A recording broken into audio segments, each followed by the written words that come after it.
има и поединци кои што на подобро ни го менуваат општеството, а тука се пред се здруженијата.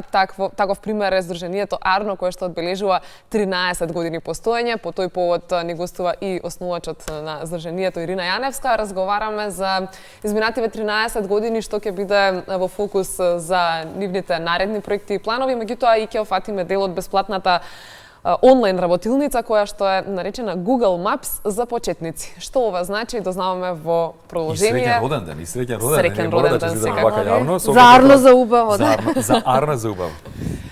Што се случува, Ирина, како ќе се одбележи овој не е јубилеј, меѓутоа овие 13 години кои што не се малку и што се случуваше всушност изминатиот период?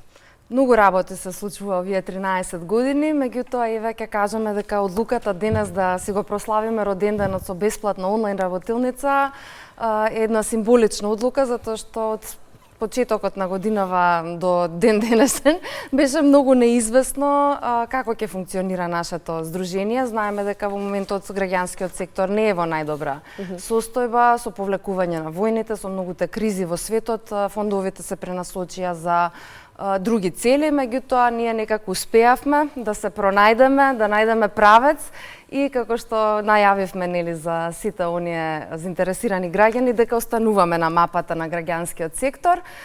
Токму затоа што знаеме колку е важно некој... Тоа значи всушност Google Maps за почетници. Така, некој да понуди правец, некој да ви даде ориентација, рековме ајде ќе понудиме една ваква работилница која што не е нова содржински за нас, меѓутоа ние досега во рамки на нашето работење сме работеле во рамки на програмите за поддршка на тимови кои што смислуваат одредени зелени социјални бизнис идеи, чисто како алатка за да може да се зајакнат и да функционираат посилно како бизнис ентитети. Ова е прв пат да ја правиме онлайн достапна за сите граѓани.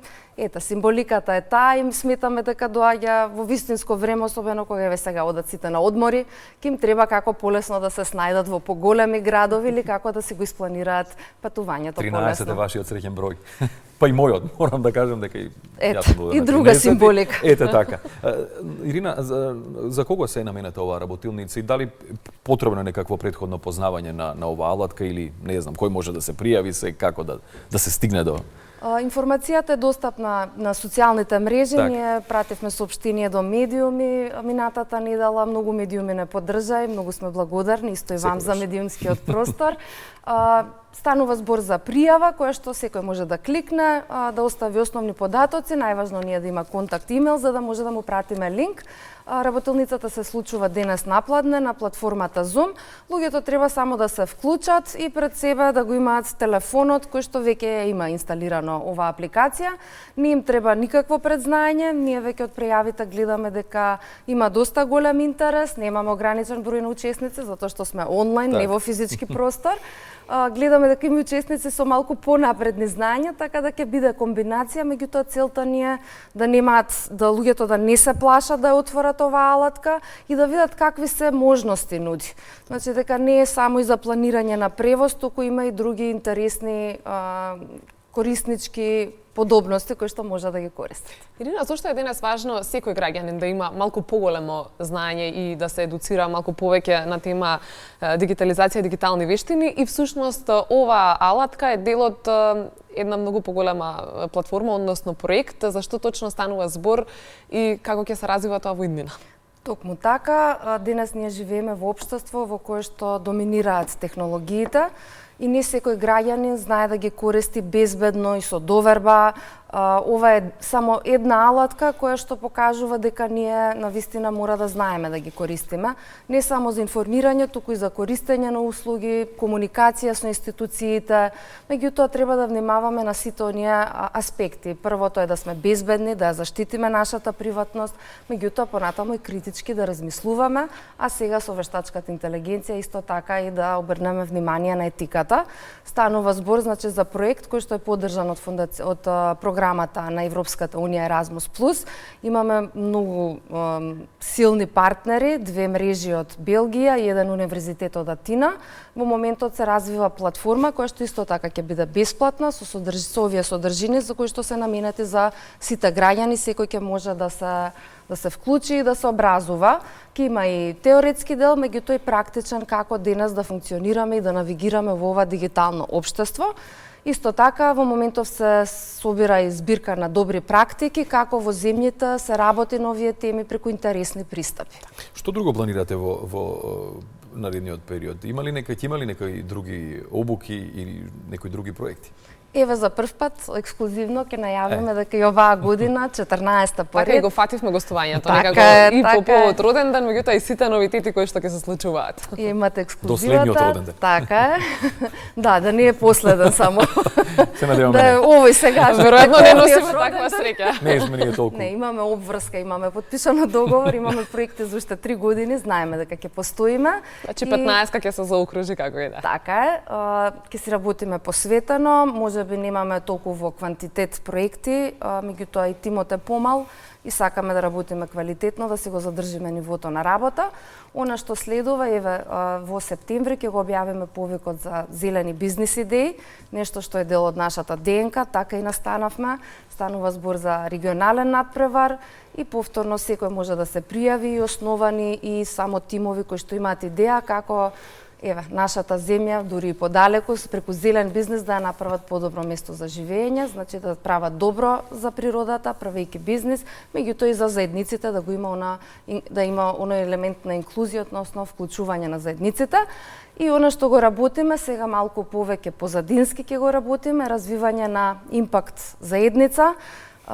Поради тоа што недостасуваат грантови, ние сега социјалните претпријатија треба да ги зајакнеме, да можат да апсорбираат различен капитал од инвеститори, да се спремни да земат кредит, различни финансиски инструменти за да можат да пораснат и да успеат и на светски пазар, значи да не бидат толку зависни од грантови. Таму работиме во 2 правци, една е менување на тој мајндсет, едукација на социјалните претпријатија, а друга е развивање на една заедница која што ќе инвестира во нив, затоа што иднината не е само во мејнстрим бизнисите, треба да се инвестира и во бизниси кои што на сите ни носат добро, и оние ангел инвеститори, банките, приватниот сектор да ги поддржат овие идеи. Колку граѓаните кај нас се подготвени да се ледат она што можеби не се случува ни во моментов, меѓутоа да размислуваат неколку години понапред, односно да бидат подготвени што носи иднината конкретно во зелените бизнес идеи. Дали сме револуционери во споредба со регионот, затоа што ги споменавте тие работилници и всушност надпревари за бизнес идеите, тоа е на регионално ниво. Како котираме? Секоја година зимаме награда, тоа ни е многу драго, затоа што кога ќе дојде моментот македонските идеи да настапат, сите се малку нервозни, велат сега имаме силна конкуренција, ние навистина работиме во подготовките пред надпреварот. Меѓутоа, за димензијата на идеите различна е, пред се локални зелени бизнеси, рурален туризам, земјоделие, она што го има нашата земја да го понуди историски. Меѓутоа гледаме, има спорадично се појавуваат идеи кои што користат технологии и имаме секако иновации. Еве да го споменеме Трајче Рушев, тој веќе има производ кој што е спремен за пласман на светски пазар. Станува збор за една преносна надправа за готвење, едно мало шпоретче со кое што не можат да се предизвикаат пожари за готвење во природа. Е супер за сите оние ентузијасти, планинари, луѓе кои што сакаат да поминуваат време во природа, меѓутоа и за 1 мај идеално. Така, меѓутоа и за оние земји кои што се од глобалниот југ, кои што треба да готват на чиста енергија, ова е супер иновација и за таква употреба, нешто што навистина можете да се продава во светски пазари. Ирина, со вашата енергија мислам дека ја побивме онаа многу Арно не е наравно нашата стара. Да, Арно се крстиле. Да. И да прашаме.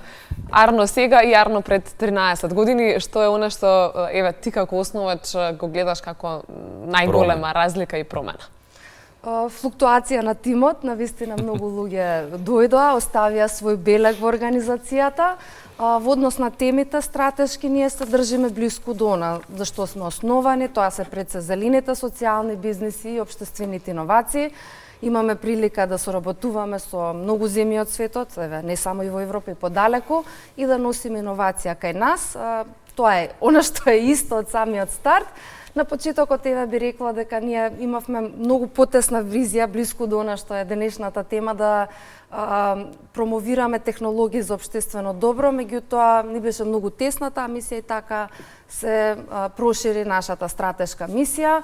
Она што навистина го сведочиме од моментот до сега е дека многу брзо расте свеста за зелената димензија на работите. Да, во 2013 луѓето става во буџет бензин, без да бидат свесни дека тоа е нешто што никогаш не би го одобриле, не само донаторот, туку и ние, меѓутоа денеска навистина промените се видливи. Да. Благодариме многу за издвоеното време. Споменавте уште 3 години секако работите, меѓутоа се гледаме и една година понапред, тоа е јубилеј, 15 години. Значи ќе прославиме во студиото. Но тука сме и во текот на целата година за се што работите и правите. Благодариме.